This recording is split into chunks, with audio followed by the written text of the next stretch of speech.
a todos y a todos. En principio, gracias por la invitación y por la oportunidad que nos dais. Y bueno, creo que es un foro y un tema muy interesante en el cual, pues bueno, vamos a intentar aprender de lo que escuchamos y aprender de todas las personas que estáis por aquí. Vamos a intentar ser breve, nos piden que seamos breves y adelantemos tiempo, pues vamos a ello. Bueno, el Guadalhorce, como nos han comentado, quisiéramos hacer una introducción para que nos ubiquemos y sepamos dónde estamos, ¿no? Para nosotros es estratégico la ubicación. El Guadalhorce, estamos en la provincia de Málaga y hay un triángulo mágico entre el Guadalhorce, Costa del Sol y Málaga. Esta situación estratégica para nosotros es clave a la hora del desarrollo de todo lo que os vamos a contar y todo lo que hemos estado trabajando. Esta localización para nosotros ha sido una de las claves que hemos intentado poner en valor. Cuando empezamos, lo normal era que todo el personal vaya a trabajar a la costa y del abandono a la ciudad éramos como pueblos más dormitorios, ¿no? Entonces era algo que, bueno, que no nos convencía mucho. Y nos encontramos en una comarca que, aparte de la situación privilegiada, pues es muy rica en recursos hídricos y con una enorme tradición agrícola. Y hay alguien por ahí que en una de estas mesas, que cuando creamos el grupo de desarrollo se hace un plan de dinamización, se vertebra y se crea mucho debate, y nos dice: si queréis hacer algo por la comarca, trabajar por la agricultura y por la alimentación. Uno de estos que te hace un comentario, perdón, y bueno, nos gustó y nos quedamos con esa historia y lo reflexionamos. Estamos en una situación privilegiada climatológicamente, el clima es muy benigno y nos permite todo tipo de suelo, con una enorme tradición y sabiduría agrícola, y con el suelo y el agua pues nos ha hecho que tenga una enorme diversidad agraria. Esto ha sido un problema porque la agroindustria ha planteado otro tipo de modelo, no era el modelo que estamos hablando. Está en una zona donde el minifundio imperaba, con lo cual la rentabilidad económica de las explotaciones era nula. O sea, la viabilidad de las explotaciones, escasas explotaciones, son viables en la zona, y sobre todo unas explotaciones, y son unas explotaciones muy vinculadas al autoconsumo, vinculadas a ese modelo un modelo mediterráneo donde la explotación agraria daba respuesta a la necesidad alimenticia de la familia. Entonces había tierras de trigo, tierras de olivar y huertas donde de alguna forma la trilogía mediterránea se cumplía y los excedentes se vendían. Es una enorme diversidad de conocimiento agrario, pero al mismo tiempo una enorme debilidad económica ante el nuevo modelo de crecimiento agrario que hay, ¿no? Esta diversidad, pues bueno, hay cantidad de productos diversos y variedades enormes, ¿no? Vamos a pasar rápidamente al tema. De esto nos dimos cuenta que la huerta, como elemento que había sido de la estructura económica pivotaba sobre esa huerta, el valor económico no estaba, pero se mantenía. Entonces lo que nos damos cuenta es que la clave es que el papel de la huerta era mucho más allá que el papel económico. Y esa fue una de las claves que nos dimos cuenta, que había que trabajar otros aspectos y valorar esos otros aspectos además del económico.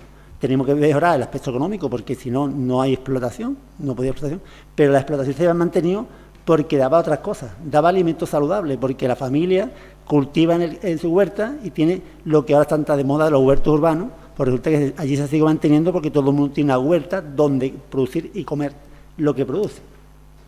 Es cultura, es sabiduría, es espacio, tiempo libre, es patrimonio, es medio ambiente, es educación, es tema social. Los abuelos no van a la residencia, te van al campo.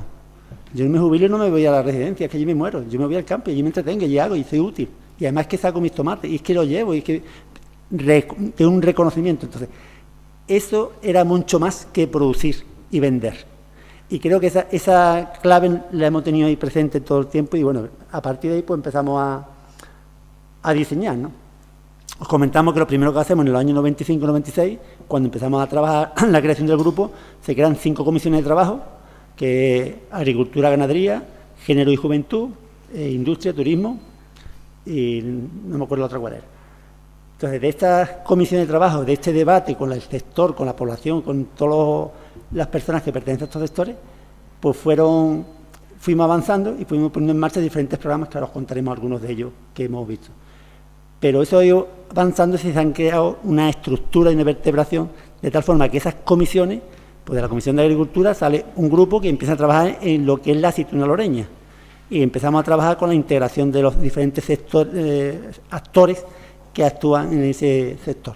Y llegamos porque hoy son el Consejo Regulador de la Aceituna Loreña, o son la Asociación de Aderezadores, o el tema de los quesos, o de medio ambiente, o el turismo, o la agricultura ecológica y demás. Entonces, de todos estos temas que estábamos trabajando, de esa estructura de comisiones, se ha ido evolucionando y lo que tenemos ahora, digamos, es como un clúster de asociaciones y de grupos que trabajamos con una misma dirección bajo un paraguas. Uno adquiere mayoría de edad y se emancipa, y otros pues siguen más o menos trabajando en la misma dirección en ese sentido. A lo largo de todo el tiempo, y como decimos, en el año 0 se crea la Comisión de Género y Juventud. Pensábamos que era clave, la mujer era el 51% de la población y el joven era más del 30% de la población en aquel momento. Entonces, desde el minuto 0 estamos trabajando continuamente y además no hemos dejado de tener una persona trabajando siempre en género y juventud.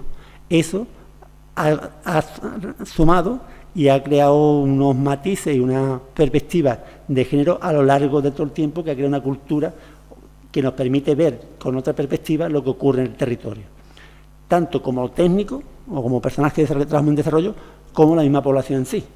De hecho, hemos desarrollado 3 planes de igualdad, estamos finalizando con el 3 plan de igualdad, y este plan de igualdad hay una comisión de seguimiento y hay una serie de pactos que se han trabajado, como es el pacto del lenguaje inclusivo, donde administraciones, empresas, asociaciones y demás se han sumado. Significa que han cambiado en sus páginas web, que han cambiado sus formularios, que han cambiado la forma de dirigirse al resto de la sociedad, ¿no? Y en el pacto de corresponsabilidad, pues cada entidad ha asumido la parte que corresponde y cree que va a poder asumir.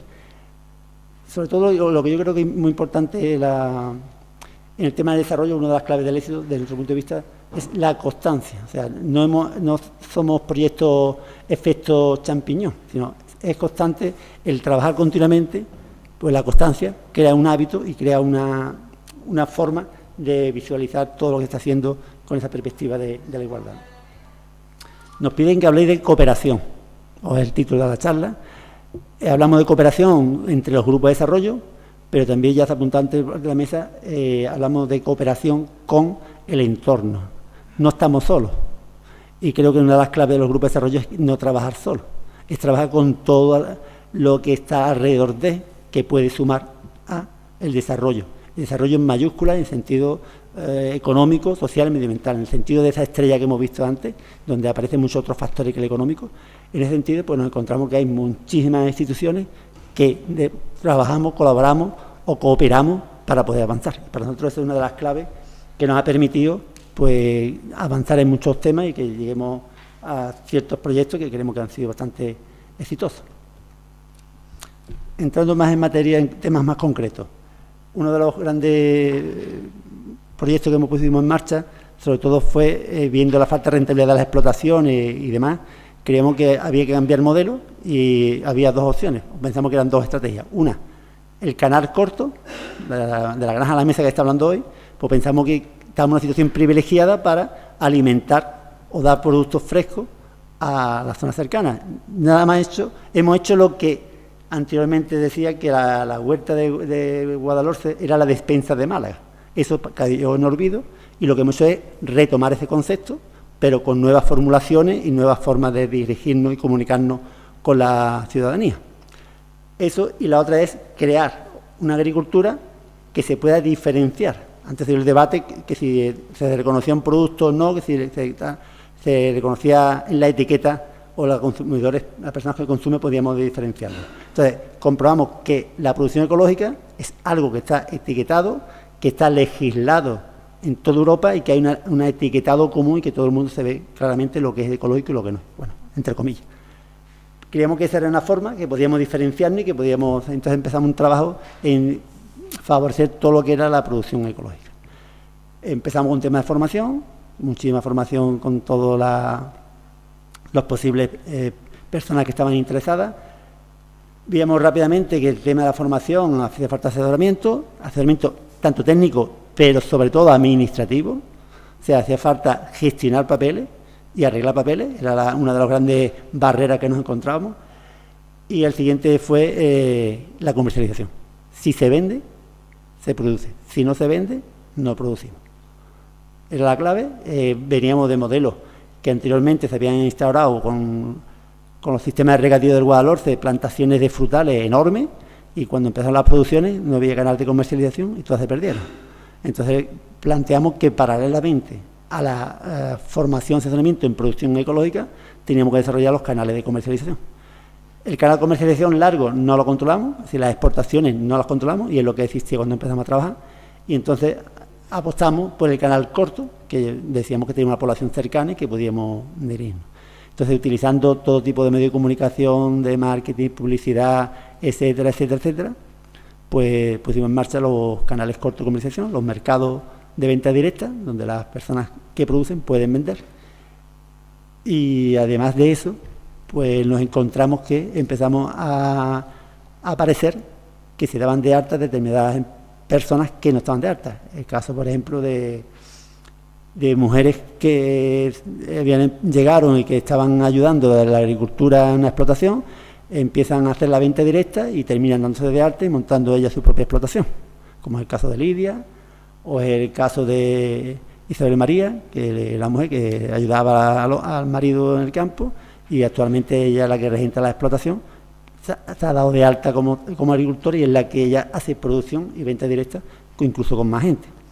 Pero también está consolidando el empleo de personas en el relevo generacional, explotaciones que han puesto en marcha los padres, y las hijas pues retoman el relevo, y son a la que hoy, por ejemplo, Inma Urbano, la explotación de huevos Río Grande, es una explotación que regenta una chavala que tiene formación y demás, pero ha visto una viabilidad en el momento que hay una posibilidad de vender productos. Datos significativos: aquí tenéis la evolución del número de operadores de 2009 a 2018, cómo se ha incrementado el número de operadores y el número de superficie agraria. Consideramos que hemos contribuido, esto no se debe únicamente a nosotros, pero sí es verdad que el crecimiento de dentro a fuera, el que lo hayamos visto desde cerca, ya se haya visto que se podía vender, ha sido la mejor promoción de la agricultura. El hecho de que los mercadillos ha tenido un efecto hacia las personas consumidoras, pero también hacia las productoras. Más vale vender una caja de naranja a 1 euro el kilo que no vender 10 cajas de naranja a 10 céntimos. Entonces, eso se ha visto, y entonces, pues esto es mejor esta opción que la otra. Entonces, ha tenido un efecto más didáctico y ejemplarizante que si hubiésemos descrito conferencias, charlas o teorías, ¿no? El hecho del empirismo de verlo, ¿no? Un poco lo he comentado, el tema de asesoramiento, la formación, el tema de los mercadillos y sobre todo la vertebración del sector ha contribuido a que hoy el número de empresas que se dedican a la producción ecológica pues es bastante alto. Y curiosamente, el canal corto se ha desarrollado mucho en la venta directa, en diferentes modalidades en el territorio, pero ahora se está saltando a la venta directa en otros países. Sí, son pequeñas explotaciones, o bien agrupadas, o bien a través de una persona en Francia o en Bélgica, que llevan y reparten directamente allí, o a grupos de consumidores en otros países. Entonces, de alguna forma, el modelo micro, un modelo de la granja a la mesa, pues va avanzando. Bueno, Marga, ¿tú quieres añadir algo? Bueno, rápidamente, kilómetro cero ha sido una de las claves, y las bondades están ahí. Lo que yo sí veo bastante complicado es el tema de cómo ayudarlo. La experiencia que ha habido de las diferentes líneas de ayuda no terminan de dar respuesta a las necesidades de este modelo. Sobre todo, lo ha explicado Clara, yo creo que la gran industria está ahí encima y no permite esto tan fácil. De hecho, el ejemplo, si yo produzco aceite de oliva virgen extra, ¿cómo lo comercializo? ¿Cómo lo envaso? ¿Qué resto tiene? Porque la que me lo envoltura pone autoconsumo, y para registrarlo, para envasarlo, tiene ahí unas historias. Entonces hay unos vacíos legales que no están resueltos y que complican. Pero no obstante, sí creemos que es muy, muy interesante, y sobre todo lo que está permitiendo que determinadas explotaciones surjan, avancen y sean progresivas. Esta es una de las claves del canal corto. Esto de los principios que nosotros creemos que es fundamental a la hora de desarrollar un canal corto: la distancia, el conocimiento del producto, la temporalidad y el tiempo. Y todo esto que venimos hablando desde el principio, yo le decía a Jamarra, yo creo que hay un paralelismo entre la dignificación de la agricultura, del trabajo en el campo, de la apuesta de ese reconocimiento que se consigue con la venta directa, y el reconocimiento de la mujer y la revalorización del trabajo que está haciendo. Son como dos grandes hitos históricos que venimos arrastrando y que nunca se visualizan, ¿no? Y en el momento en que las explotaciones agrarias o el papel que hace una persona que produce una leche, hace el queso y lo vende en primera persona, el reconocimiento que tiene va mucho más allá que el tema económico. Puede que la explotación sea más rentable vender leche a una multinacional, pero el valor que tiene, que venda directamente el queso, se lo reconozca, os garantizo que es mucho más fiable que haya relevo generacional y que sigan adelante el proyecto las siguientes generaciones porque ese reconocimiento. Eso creemos que es una de las claves que se está poniendo en valor, esa dignificación del trabajo agrario. Bueno, creo que te dejo a ti, Marga, que pasamos a la aceituna y...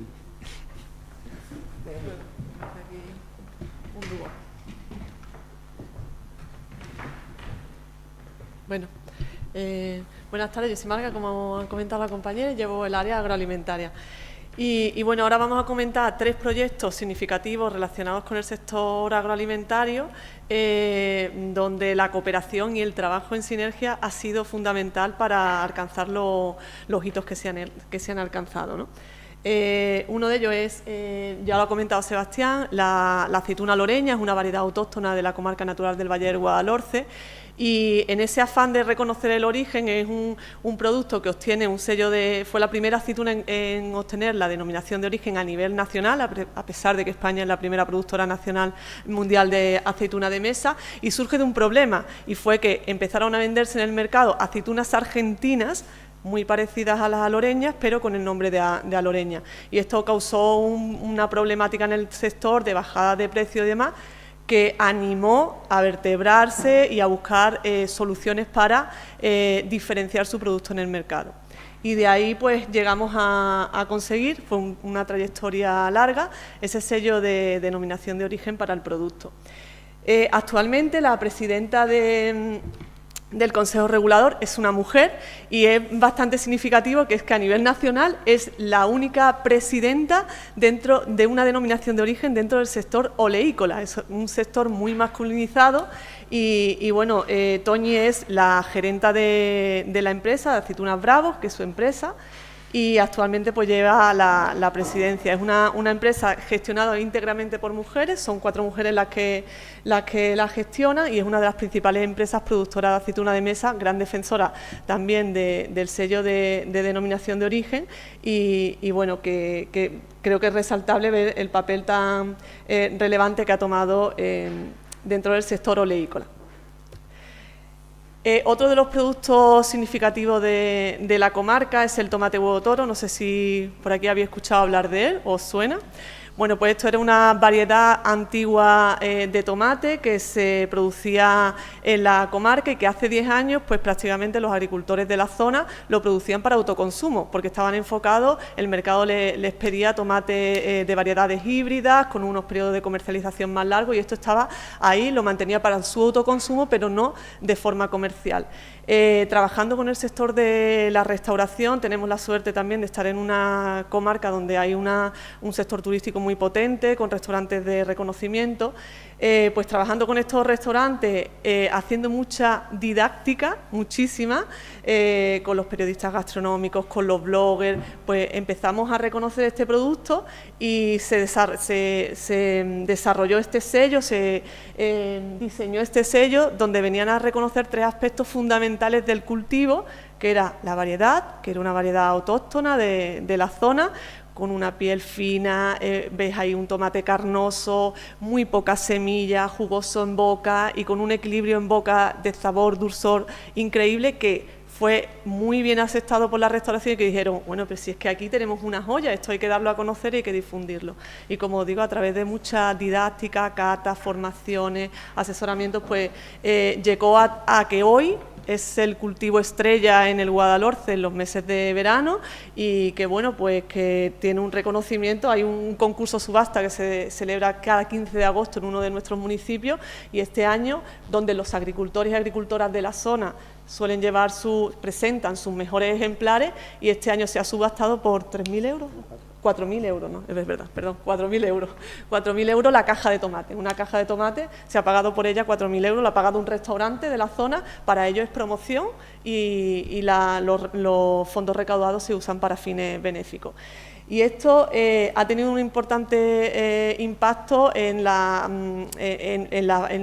actividad agrícola y en el cultivo, permitiendo que personas como Santi, que bueno, ha estado toda su vida trabajando en el campo en una explotación familiar como apoyo a la familia, pero sin ningún tipo de reconocimiento de sus derechos, o sea, no estaba dada de alta, ayudaba en el cuidado de la finca y en el trabajo en el tomate, que además es el cultivo al aire libre. Bueno, es un tomate no sé si habéis visto por ahí, que va encañado, necesita mucha mano de obra de podado, de estallado. Pues bueno, Santi está ya dada de alta y el sello ha contribuido, y el posicionamiento de este tomate, que al agricultor se le esté pagando el kilo de tomate entre 2 y 3 euros, le ha permitido tener una rentabilidad y, como decía Sebastián, también dignificar su trabajo en el campo, porque esto es un reconocimiento. Ha estado Canal Sur grabándola, la presentación de inicio de campaña se hizo en su finca, con medios de comunicación, los periódicos, entrevistas. Entonces, es también esa dignificación del trabajo en el campo. Ella vende en ese mercado que veis ahí, que es un mercado de productores, donde venden solo productores del territorio, productos de producción propia, y cada domingo, pues ahí tenéis una foto en una de las visitas al mercado, pues de un cliente que se quiere hacer una foto con ella, con su caja de tomate, y esto yo creo que ya no es solo el reconocimiento de esos derechos laborales, sino esa dignificación del trabajo que ella ha venido realizando durante toda su vida. Otro de los productos estrellas, y donde la cooperación creo que fue un revulsivo, fue el tema de, bueno, teníamos por aquí una ganadera de caprino. En nuestro caso fue las explotaciones de producción de caprino de leche, que siempre decimos que en la comarca, cuando nosotros empezamos a trabajar, había más cabras que personas. Y era una producción muy importante, de la que el 95% de la producción de leche que teníamos en la comarca salía de nuestra comarca sin transformar. Problemática que además es extensible a Andalucía, y nos pasa lo mismo. O sea, somos la ganadería caprina, como ha dicho Clara, es la ganadería típica de la cuenca mediterránea. O sea, nosotros no somos productores de leche de vaca, somos productores de leche de cabra, y es una ganadería con una raza autóctona muy adaptada a nuestro medio geográfico, pero que no estábamos aprovechando el valor añadido del producto. Entonces, por eso, cuando nosotros empezamos a trabajar en estas comisiones de trabajo que se crearon para elaborar nuestra estrategia de desarrollo, se vio la necesidad de desarrollar programas específicos, y de hecho se hizo una convocatoria específica para la modernización de las explotaciones de caprino, donde la mujer trabajaba mucho en el apoyo al ordeño, en las salas de ordeño, y esta modernización tuvo un efecto directo sobre sus mejoras de condiciones de vida, desde no tener que coger una cántara o desde facilitar la labor del ordeño. Hubo un apoyo importantísimo también a la legalización, porque muchas de estas explotaciones no contaban con licencia de actividad, y el grupo como tal hizo de interlocutor con los ayuntamientos de la comarca para establecer el protocolo de cómo legalizar y ayudar administrativamente también al ganadero a gestionar esa documentación para la legalización de sus explotaciones. Hubo mucha formación, porque el cambiar de una sala de ordeño manual a una sala de ordeño mecánica requería formación y asesoramiento en el manejo para no producirse problemas de mamitis, enfermedades y demás en el ganado, y se hicieron muchas actividades de formación, intercambio, visitar otras zonas, conocer otros ganaderos de Andalucía que trabajaban también con razas autóctonas.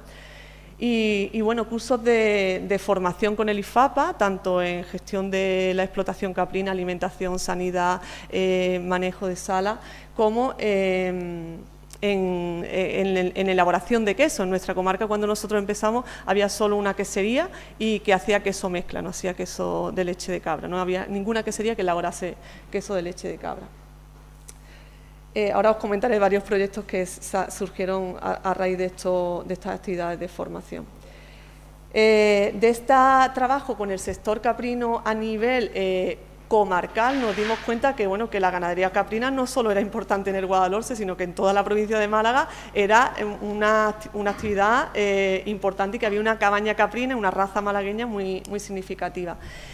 Con un número de cabezas de ganado importante y éramos la primera provincia en producción de leche de cabra a nivel andaluz y que, bueno, que había que trabajar esta problemática pues ya no solo desde el ámbito comarcal, sino que había que trabajarlo desde el ámbito provincial y ahí la estructura de los grupos sirvió de base para plantear un proyecto de cooperación donde estaban los grupos, participaba también la delegación, participaba la Asociación de Criadores de Cabra Malagueña, participaban las cooperativas y se puso en marcha un servicio de asesoramiento con un técnico en cada uno de los grupos, trabajando directamente con el sector ganadero en el asesoramiento y gestión de la explotación, tanto desde el punto de vista de aspectos administrativos, que los papeles siempre son súper complicados, y en aspectos también de carácter técnico. Y en la revalorización de las producciones, aquí se puso en marcha un concurso y una actividad para promocionar el chivo lechal malagueño, que salía también de nuestra comarca sin sacrificar, porque no teníamos tampoco matadero en la provincia y que, bueno, que ese valor añadido era un producto muy reconocido y valorado fuera, pero que no se le estaba dando el origen y no se estaba defendiendo el producto. Pues ahí también se hicieron acciones para dar a conocer ese carne de cabrito. Surge a raíz de este proyecto de cooperación a nivel provincial la Asociación de Queseros, la Asociación de Quesos de Málaga, que veis ahí que el sellito, y que actualmente sigue vigente, sigue gestionando proyectos y que surgió de ese trabajo colaborativo y de esa cooperación entre los GDR y el resto de entidades relacionadas con el sector caprino. Y de este trabajo a nivel provincial, donde se vio que teníamos unos quesos espectaculares y que el consumidor no conocía, y de hecho la asociación trabaja muchísimo en dar a conocer y en crear esa educación en el consumo de los quesos tradicionales andaluces. En Málaga principalmente lo que hacemos es queso fresco, aunque también se hacen quesos curados y demás, con mucha venta directa. Gracias a lo que ha comentado Sebastián, tenemos 1,5 millones de habitantes concentrados en una hora, en una distancia de 1 hora, ¿no? Entonces, claro, eso también te da la oportunidad de posicionar el producto. Entonces, la Asociación de Quesos de Málaga, trabajando a nivel comarcal, nos dimos cuenta, provincial, perdón, que el trabajo tenía que en Andalucía, pues, como he dicho, la producción de leche, somos la primera región productora de leche de cabra a nivel nacional y la segunda europea. O sea, había un recurso ahí por explotar, los quesos andaluces prácticamente no se conocían y aparece una convocatoria para cooperar entre grupos de desarrollo de toda Andalucía. Y bueno, pues ahí surge la oportunidad de plantear un proyecto de cooperación a nivel andaluz entre los grupos para posicionar y trabajar por el patrimonio quesero andaluz. El proyecto de hecho se llamó Patrimonio Quesero Andaluz y donde nos reunimos pues 13 grupos de desarrollo de Andalucía, además participó también el IFAPA y donde el objetivo pues, de este grupo era dar a conocer y divulgar el valor de los quesos artesanos andaluces, que eran unos auténticos desconocidos. Hicimos cantidad de acciones de formación que ahora os enseñaré y fruto de este trabajo, que los grupos estábamos muy involucrados y vinculados con muchas de las queserías que estaban funcionando en Andalucía, de estas pequeñas queserías artesanas, porque muchos de esos proyectos habían recibido ayuda del grupo de desarrollo y el proyecto permitió también crear interlocución entre esas pequeñas queserías que estaban en cada uno de los territorios a través de las acciones que hacíamos y surgió la asociación Quesándalu, que actualmente sigue funcionando y sigue teniendo proyectos, y esa cooperación a nivel de grupos y como digo, con otros entes como la consejería, los IFAPA, universidades y tal, pues permitió también que se creara la asociación y que se desarrollen una serie de proyectos de investigación y demás que ahora os contaré un poquillo. Bueno, pues eso, Patrimonio Quesero Andaluz, tuvimos una primera aprobación y cuando terminó el marco salió otra convocatoria, nos volvieron a aprobar una segunda convocatoria, pero es que hubo una tercera ampliación, que algunos grupos que pudieron presentarse a esa ampliación y tuvimos 3 convocatorias en las que estuvimos trabajando con los quesos andaluces porque se vio que era un proyecto que estaba funcionando y que estaba divulgando el valor de un producto pues que que era un auténtico desconocido. Hicimos cursos de formación en diversificación, porque nosotros en Andalucía hacemos queso de coagulación enzimática, pasta prensada, el típico queso que en muchos casos se conocía como manchego, que en eso hemos trabajado mucho en el sector de la restauración, para que no se pusiese queso manchego, sino queso andaluz o queso de la quesería que estuviese sirviendo. Y trabajamos en diversificación. Este es un técnico que veis, un técnico francés que vino a dar un curso sobre coagulación láctica, y de hecho algunas queserías introdujeron en su portfolio pues queso de coagulación láctica y están actualmente haciéndolo. Mucho con el sector horeca, educación al sector horeca, porque al final la restauración son embajadores de nuestros productos y son divulgadores del producto, y se hicieron muchísimos trabajos de catas y asesoramiento al sector de la restauración en eso, ¿no? En que reconocieran en sus cartas que estaban utilizando o queso andaluz o queso de la quesería fulanita, y que identificaran el producto que estaban ofreciendo en su restaurante. Se firmaron acuerdos con las escuelas de hostelería, futuros gestores de restaurantes, para divulgar las cualidades de los quesos andaluces. Se asistieron a ferias, que esto dio la oportunidad pues, de eso, en ferias como Alimentaria, Gourmet, Andalucía Sabor, tener un espacio con los quesos andaluces, un punto donde también los queseros tenían la oportunidad de ir, de explicar su producto, de contactar directamente con distribuidores y demás, y que al final también trabajó en crear ese grupo o ese catalizador de lo que finalmente terminó siendo Queso Andaluz, que es la Asociación de Queseros Andaluces. Se hizo un encuentro internacional trabajando mucho con el tema de la normativa, porque esa era otra problemática común a toda Andalucía, o sea, como la legislación higiénico-sanitaria era dependía de cada zona, ¿no? En muchos casos de cada inspector veterinario, y se le estaban exigiendo cosas que lo mismo eran propias de una gran empresa, pero no que eran aplicables a una pequeña quesería que estaba transformando además la leche de su propia ganadería, o sea, con lo que el riesgo era muchísimo menor, ¿no? Y era el primer interesado en que no hubiese ningún problema, porque todas estas queserías en muchos casos hacen venta directa, entonces eran los primeros interesados en que no hubiese problema. Entonces se estableció también un debate para intentar que la legislación fuera más laxa y contemplase esas especificaciones de las pequeñas queserías. Formaciones con la universidad, mercados, hicimos también mercados con este proyecto. Curso y cata de análisis sensorial enfocados al sector quesero, o sea, a los propios queseros, con profesionales que le dieron argumentos y recursos para defender técnicamente cuáles eran las cualidades organolépticas diferenciales de sus quesos, que en muchos casos se estaban haciendo con leche cruda, con lo cual conservaban unas cualidades aromáticas muy específicas. Entonces se le dio argumento y formación para que defendiesen el producto. Se desarrolló publicaciones, que también es muy importante generar bibliografía y documentación escrita sobre los quesos andaluces, y este fue un proyecto, un trabajo muy también de colaboración, donde colaboraron todas las asociaciones de criadores de raza autóctona, diferentes IFAPA, la consejería. Cada capítulo habla sobre el proceso de elaboración de los quesos. Se recogieron quesos tradicionales que están reconocidos a nivel europeo como quesos tradicionales, los diferentes quesos que tenemos en Andalucía, que a pesar de tener ese patrimonio quesero que veníamos defendiendo, a día de hoy todavía no existe ninguna denominación de origen de quesos andaluces. Es un reto que queda ahí por conseguir, que creo que después de la materia prima que tenemos y del sector que tenemos es importante seguir trabajando en ese sentido. Y bueno, estas dos asociaciones, como os decía, Quesos de Málaga y Quesos Andaluz, siguen trabajando, actualmente tienen proyectos y siguen andando para adelante.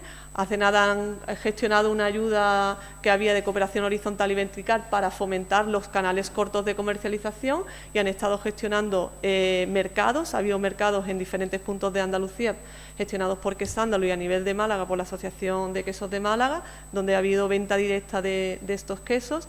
Se ha desarrollado una APP en colaboración también con la Universidad de Córdoba, que se llama Proxiqueso, Prosiqueso andaluz, y donde podéis ver pues todas las queserías